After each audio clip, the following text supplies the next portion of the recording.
আজকের দিনটা আমার জন্য ভীষণ খুশির একটা দিন, কারণ আজকের সারাদিনটা ছিল আমার মায়ের জন্য। আর আজকের এই দিনটা বাস্তবায়ন করার জন্য স্পেশাল থ্যাঙ্কস না দিলেই না ইমনকে, আকাশকে আর মাসুমকে। সত্যি বলতে আম্মুকে নিয়ে অনেক দিন যাবত প্ল্যানিং করতেছিলাম কোনো একটা ওয়াটার কিংডমে আম্মুকে নিয়ে ঘুরতে যাব। আম্মু যেহেতু গ্রামের মেয়ে, সাঁতার খুব ভালো পারে, আর ঢাকা শহরেতে নদী পুকুর এগুলো নাই বললেই চলে। যেহেতু অনেক আগে আমি আমার হাজবেন্ডের সাথে ফ্যান্টাসি কিংডমের ওয়াটার কিংডমে একবার গিয়েছিলাম, তখন দেখেছিলাম অনেক মানুষ সেখানে এত পরিমাণ মজা করে। আর যে জায়গাগুলো আমার খুব ভালো লাগে বা যেগুলো আমার কাছে স্পেশাল ফিল হয়, ভীষণ পছন্দ হয়, সেই জায়গাগুলোতে আমি আমার ছোট বোন আর আমার মাকে না নিয়ে গেলে মনে হয় আমার শান্তি লাগে না।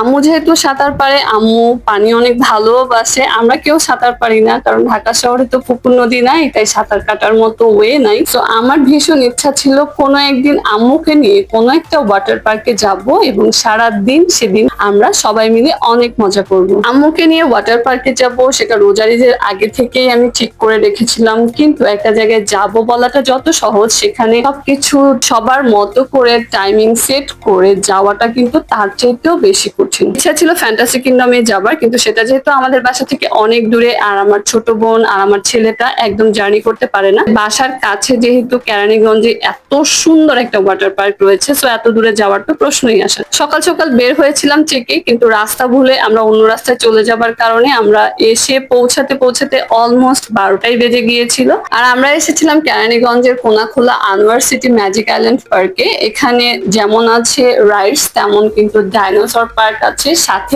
অনেক সুন্দর একটা ওয়াটার কিংডম রয়েছে। আমরা বাসা থেকে বের হওয়ার আগে ডিসাইড করেছিলাম আমরা এখানে গিয়ে প্যাকেজ নিয়ে তারপরে ঢুকবো, কিন্তু এখানে এসে আমরা আমাদের ডিসিশন চেঞ্জ করলাম, কারণ প্যাকেজের চাইতে নন প্যাকেজ গুলোই বেশি ভালো। আমার বাচ্চাকে সহ আমরা ছিলাম টোটাল 8 জন, আর আমাদের মূল উদ্দেশ্যই ছিল সেদিন ওয়াটার পার্ক। সো আমরা নেমেই আগে কাউন্টারে চলে গিয়েছিলাম। আপনি যখন এখানকার নর্মাল পার্কটাতে ঢুকবেন, তখন বাচ্চাদের জন্য জনপ্রতি তারা নিয়ে থাকে 50 টাকা, বড়দের জন্য 100 টাকা। কিন্তু আপনি যদি ওয়াটার পার্কে যান, তাহলে আপনাকে দিতে হবে জনপ্রতি বড়দের জন্য 600 টাকা আর বাচ্চাদের জন্য 300 টাকা। আরেকটা ইম্পর্টেন্ট কথা বলে রাখি, আপনারা যদি আমাদের মতো উদ্দেশ্য করে আসেন যে ওয়াটার পার্কে যাবেন, তাহলে শুধু ওয়াটার পার্কে 600 টাকা দিয়ে জনপ্রতি টিকিট কাটলেই হবে। এই ওয়াটার পার্কের টিকিট দিয়ে আপনি পুরো পার্ক কিন্তু ফ্রি ঘুরতে পারবেন, আর ওয়াটার পার্কের সবগুলো রাইড কিন্তু আপনি একদম ফ্রি পেয়ে যাবেন এই 600 টাকার ভিতরে। আর আপনি যদি ড্রাই পার্কের কোনো রাইডে উঠতে চান, সেক্ষেত্রে আপনাকে আলাদা করে রাইডের জন্য পেমেন্ট করতে হবে। আর এই পার্কে কিন্তু কোনো অফ ডে নেই, সপ্তাহে সব দিনই কিন্তু আপনি এই পার্কটি খোলা পেয়ে যাচ্ছেন।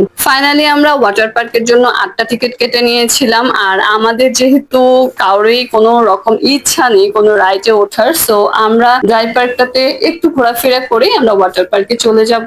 এটা যেহেতু এই পার্কে আমার সেকেন্ড এন্ট্রি, আমি ফার্স্ট বার যখন গিয়েছিলাম তখন ছিল ঈদের দিন। বিশ্বাস করেন আমি মানুষের মাথা ছাড়া কিচ্ছু দেখতে পাইনি, আমার এত বিরক্ত লাগছিল যে কতক্ষণে আমি এই পার্ক থেকে বের হব। তো আজকে ভীষণ এক্সাইটেড লাগছিল, কারণ পার্কে ঢুকে দেখলাম পার্কটা একদম ফাঁকা। আমরা যেহেতু 12টার দিকে পৌঁছেছিলাম, এখনো মানুষ এসে তেমন পৌঁছায়নি পার্কের মধ্যে। আমরা যেহেতু ওয়াটার পার্কের টিকিট কেটেছিলাম, সো ওয়াটার পার্কে ঢুকতে হলে একটা ব্যাচ সবার হাতে পরিয়ে দেওয়া হয়, আর আমাদের টিমের সবার হাতে ওয়াটার পার্কের ব্যাচ পরিয়ে দেওয়া হয়েছিল। তবে পার্কটা কিন্তু ভীষণ ফটোজেনিক। আপনি যদি আমার মতো ফটো প্রেমী হন, তাহলে বলবো একবার হলেও এই পার্ক থেকে ঘুরে আসতে পারেন। অনেক সুন্দর সুন্দর ফটোশুট কিন্তু এই পার্কে আপনি করতে পারবেন। প্রথমে আমরা ডাইনোসর পার্কটা একটু ভালো করে ঘুরে দেখবো, যেহেতু আমি আরেকবার এসেছিলাম কিন্তু ভালো করে তখন ঘুরে দেখতে পারিনি মানুষের জন্য। আজকে যেহেতু ফাঁকা আছে, কিন্তু প্রচন্ড গরম।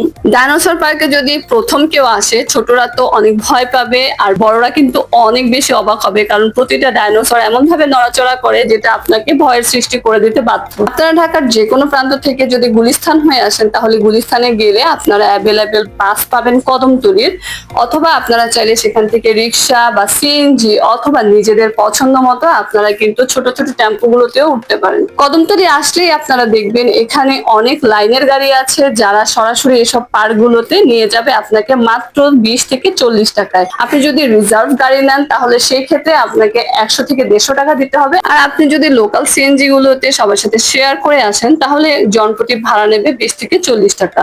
এই সিএনজি গুলোই কিন্তু আপনাকে পার্কের সামনেই নামিয়ে দেবে। এই পার্কের সবচেয়ে অবাক করা যেটা ছিল, সেটা হচ্ছে এই টকিং ট্রি, যেটা সারাক্ষণ ইংরেজিতে কথা বলে। আমি প্রথমবার ভীষণ অবাক হয়েছিলাম, আমার অনেক বেশি ভালো লেগেছিল এই টকিং ট্রিটা। এই পার্কের প্রতিটা জায়গা অসাধারণ এবং এত পরিমাণ সুন্দর। শুধু তাই না, আপনারা চাইলে আপনার ভালোবাসার মানুষ, আপনার প্রিয় মানুষ, আপনার পরিবার, আপনার শ্রদ্ধেয় বড়জন, আপনার বাবা মা সবাইকে নিয়ে কিন্তু আপনি এই পার্কটাতে এনজয় করতে চলে আসতে পারেন। আর আপনাদের যদি নিজস্ব গাড়ি থাকে তাহলে কোনো চিন্তারই কিছু নাই, কারণ এই পার্কে রয়েছে বিশাল বড় একটা পার্কিং জোন, যেখানে আপনি আপনার প্রয়োজনীয় যে কোনো গাড়ি, মোটর বাইক আপনি ইজিলি পার্কিং এ রাখতে পারবেন নিশ্চিন্তে। আপনারা চাইলে আপনাদের প্রতিষ্ঠান বা স্কুল, কলেজ, অফিস, আদালতের যে কোনো রকমের পিকনিক কিন্তু এখানে অনেক বেশি এনজয় করে করতে পারবেন, কারণ এখানে বিশাল বড় একটা পিকনিক জোন রয়েছে, প্লাস খাওয়া দাওয়ার জন্য অনেক সুন্দর সুব্যবস্থাও রয়েছে। এই পার্কে একটা গরিলা রয়েছে, যে গরিলাটা একটু পরপর উদ্ভট শব্দ করে, প্লাস মুখটা একটু হা হয়, কিন্তু আকাশ আর ইমন মাসুমকে নিয়ে এই গরিলার সাথে ম্যাচ করে ভীষণ রকমের খ্যাপা ছিল। আসলে কোথাও টিম সহ গেলে এই একটা মজা, একদম মন খারাপ করার ওয়েই থাকে না। আর এখানে দেখেন আমাদের সাকিব খান ভাই, মানে সে এমন ভাবে ভাব নিয়েছে যে সে ফটো সেশন করতে করতে খুব টায়ার্ড হয়ে গেছে, তাই ফটো সেশন করতে করতে সে শুয়ে পড়েছে এখানে, তারপর তার ফটো সেশন শেষ হয় না। আমরা ডাইনোসর পার্কটা ঘুরছিলাম, এর মধ্যেই ভেতর থেকে মাইকিং করা হচ্ছিল যে ওয়াটার পার্ক অলরেডি চালু হয়ে গেছে, যারা ওয়াটার পার্কের টিকিট কেটেছেন তারা চাইলে ওয়াটার পার্কের ভেতর চলে আসতে পারেন। আর বাইরে যেহেতু প্রচন্ড গরম ছিল, কতক্ষণে পানিতে নামবো সেই অপেক্ষাতেই আমরা ওয়াটার পার্ক চালু হওয়ার সঙ্গে সঙ্গে ওয়াটার পার্কের ভেতরে ঢুকে পড়েছিলাম। এই পার্কের ওয়াটার পার্কে যেহেতু আমার প্রথম এন্ট্রি ছিল, ওয়াটার পার্কটা ভীষণ পরিমাণ সুন্দর ছিল, মানে ওদের কালারিংটা এত জোস ছিল যেটা আসলে ভাষায় প্রকাশ করার না, এত পরিমাণ কালারফুল ছিল ওয়াটার পার্কটা। আরেকটা কথা বলতে তো আপনাদেরকে ভুলে গিয়েছি, এখানে কিন্তু চাইলে আপনি রাতে স্টেও করতে পারেন, মানে আপনি 2-1 দিনের জন্য থাকতেও পারেন। এখানে কিন্তু অনেক সুন্দর রুম রয়েছে, যে রুমগুলো আপনি থাকার জন্য বুকিং দিলে পেয়ে যাবেন 50% ডিসকাউন্ট। যেহেতু পানিতে নামবো, কাপড় চোপড় আমরা বাসা থেকে সাথে করে নিয়ে গিয়েছিলাম, আর এই কাপড় চোপড় রাখার জন্য কিন্তু আপনাকে লকার ভাড়া করতে হবে। প্রতি লকারের জন্য আপনাকে দিতে হবে 200 টাকা। 200 টাকার বিনিময়ে আপনাকে লকারের একটা চাবি দিয়ে দেওয়া হবে, এবং আপনি যখন সেই লকারের চাবি তাদের হাতে সহি সালামতে বুঝিয়ে দিবেন তখন আপনাকে 100 টাকা ফেরত দেওয়া হবে। আমরা 2টা লকার নিয়েছিলাম, 400 টাকা ভাড়া দিয়েছি। দেন আমরা যখন 2টো চাবি তাদেরকে ফেরত দিয়েছিলাম তখন তারা আমাদেরকে 200 টাকা ব্যাক করেছিল। ওয়াটার কিংডমের প্রথম যে পুলটা ছিল এটা ছিল বেবি পুল, কিডস এর জন্য। এটা বড় ছোট সবাই এনজয় করতে পারে, যারা হঠাৎ করে প্রথম প্রথম যায় তাদের জন্য এটা বেস্ট। তারা ফার্স্ট এটা দিয়েই ট্রাই করলে আমি মনে করি সবচেয়ে বেস্ট হয়। তাই আমরা ছোট বড় সবাই মিলে এই পুলটা থেকে শুরু করেছিলাম পানিতে ভেজা। আমার মায়ের সাথে সাথে যদি আমি আমার বাবাকে ওইখানে নিতে পারতাম তাহলে আমার মনটা আরো অনেক বেশি ভালো লাগতো, কিন্তু আমার বাবা আসলে একটু অন্যরকম, সে ঘোরাফেরা একদমই পছন্দ করে না। তার কাছে ঘুরতে যাওয়া মানে হচ্ছে West of time, West of money. আমার আব্বু আসলে ঘোরাফেরা তেমন পছন্দ তো নিজে করেই না, প্লাস তার ঘরের মানুষও যদি কোথাও ঘুরতে যায় সেটাও সে পছন্দ করে না। কিন্তু আমরা 3টা ভাই বোন সম্পূর্ণ উল্টো হয়েছি,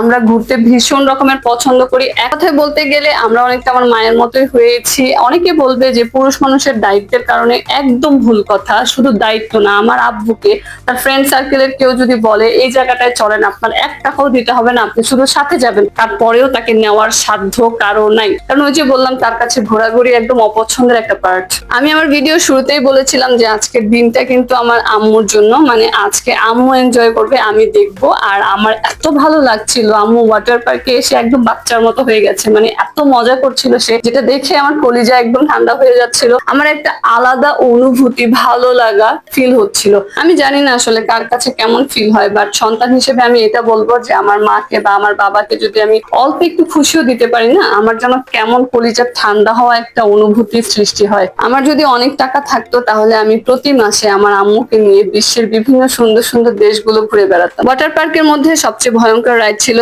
এটাতে আমি উঠতে চাইনি, আমার বোন জোর করে আমাকে উঠিয়েছিল। আর এখানে উঠে আমি আমার হাতে প্রচন্ড রকম ব্যথা পেয়েছিলাম, আমার হাত ফুলে গিয়ে কালো হয়ে গিয়েছিল, যেটা আমি সারাদিন বুঝতেই পারিনি। বাসায় আসার পরের দিন আমি দেখলাম যে আমার হাত আমি নাড়াতে পারছি না ব্যথায়। এখানে প্রায় 4-5টা পুল ছিল, তো আমরা এরপরে চলে গিয়েছিলাম ডিজে পুলে। ডিজে পুলে দেখলাম যে ওখানে মাইকিং করে ডাকছে যে একটু পরে ডিজে শুরু হবে, সো আপনারা চলে আসেন। আর আমার ছেলে ভীষণ ভয় পাচ্ছিল, সে পানিতে এমনি খুব ভয় পায়, তো সবাই ওকে কোলে করেও নামানোর চেষ্টা করে পারছিল না, সবাই চেষ্টা করছিল। আর এখানে আমার আম্মু দেখেন কি পরিমাণ মজা করতেছে, মানে তার এই মজাটার জন্যই না আমার এই টাকাটা খরচ। আমার যত টাকাই খরচ গিয়েছে আমার কাছে মনে হয়েছে এটা কোনো ম্যাটারই না। আমরাও কিন্তু অনেক বেশি মজা করেছিলাম, আমার ছেলেও অনেক মজা করেছে। সে আসলে ভীষণ এক্সাইটেড ছিল, কারণ ও ওর জন্য জন্মের পর এটাই ছিল প্রথম কোনো ওয়াটার পার্কে যাওয়া। ও পাড়ে বসেছিল, কিন্তু পাড়ে বসে সে অনেক মজা করেছে। কিন্তু আমাদের এত ভালো কাটবে বুঝতেই পারিনি। সত্যি বলতে যে কোনো জায়গায় মা আর বাবা থাকলে না, ওই জায়গাটা এমনি এনজয়েবল একটা মোমেন্টের সৃষ্টি হয়। আমার মা যেখানে থাকে না, সেখানে আমি নিশ্চিন্তে এনজয় করতে পারি, এত ভালো লাগে আমার। মজা করেছি ঠিকই, কিন্তু পানি খেয়ে খেয়ে পুরো অস্থির হয়ে গিয়েছিলাম। আমার নাকে মুখে প্রচন্ড পানি ঢুকেছিল, ইভেন আমার চোখেও পানি চলে গিয়েছিল। আমার এটার জন্য খুব খারাপ লাগছিল।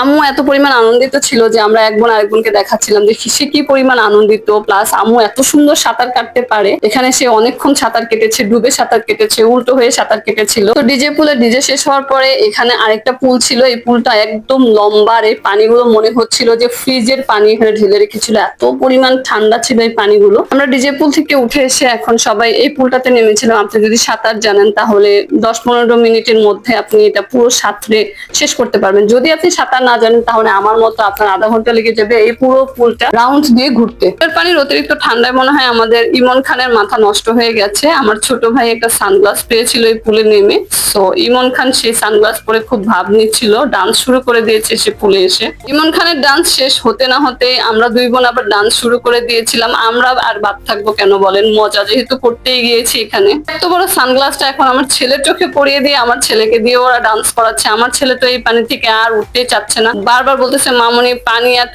ঠান্ডা। আমার অনেক মজা লাগছে।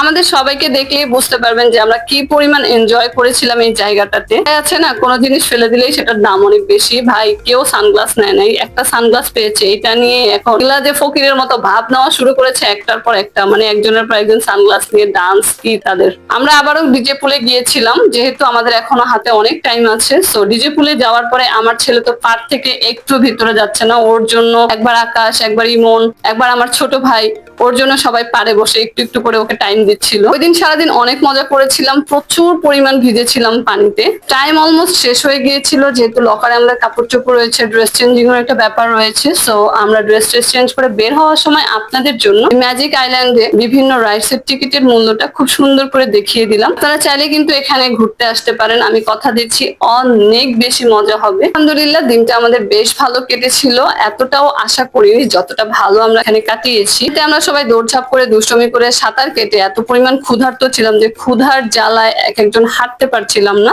বের হয়ে দেখলাম সবাই অটো ঠিক করছে, আমরা অটোতে করে এখন চলে যাব আকাশের বড় বোনের বাসায়। আকাশের বড় বোনের বাসায় আজকে আমাদের দুপুরে লাঞ্চের দাওয়াত রয়েছে। আমাদের সাথে ঘুরতে এসে আমার খালাতো ভাই মাসুম পায়ে খুব জোরে ব্যথা পেয়েছে, ও একটা পুলে লাফ দিয়েছিল, সেখানকার ওয়ালের সাথে ওর পায়ের গোড়ালি বাড়ি লেগে পায়ের গোড়ালিটা ভেঙে যাওয়ার পুরো অবস্থা ছিল, ও একদম হাঁটতেই পারছিল না। আপুদের বাসা ছিল কেরানীগঞ্জে, পার্কের খুব কাছে আপুদের বাসা, প্লাস হচ্ছে আপুরা ওখানকার স্থানীয়। তো আপুকে আসলে একটা বিগ থ্যাঙ্কস না দিলেই না, এত মজার মজার খাবার আমাদেরকে ওই দিন খাওয়ানোর জন্য। খাবারগুলো এত টেস্টি ছিল। আর আমার জন্য স্পেশাল আয়োজন ছিল, কারণ আমার গরুর মাংস খাওয়া নিষেধ। সবার জন্য গরুর মাংসের বিরিয়ানি করা হয়েছিল। আমার কিছুদিনের জন্য গরুর মাংস খাওয়া নিষেধ ছিল, যেহেতু আমি মেডিসিন খাচ্ছি। তো আমার জন্য মোরগ পোলার ব্যবস্থা করা হয়েছিল, আর খাবারটা এক কথায় অসাধারণ ছিল। এই ছিল আমার আজকের ব্লগ ভিডিও। ধন্যবাদ সবাইকে, আসসালামু আলাইকুম।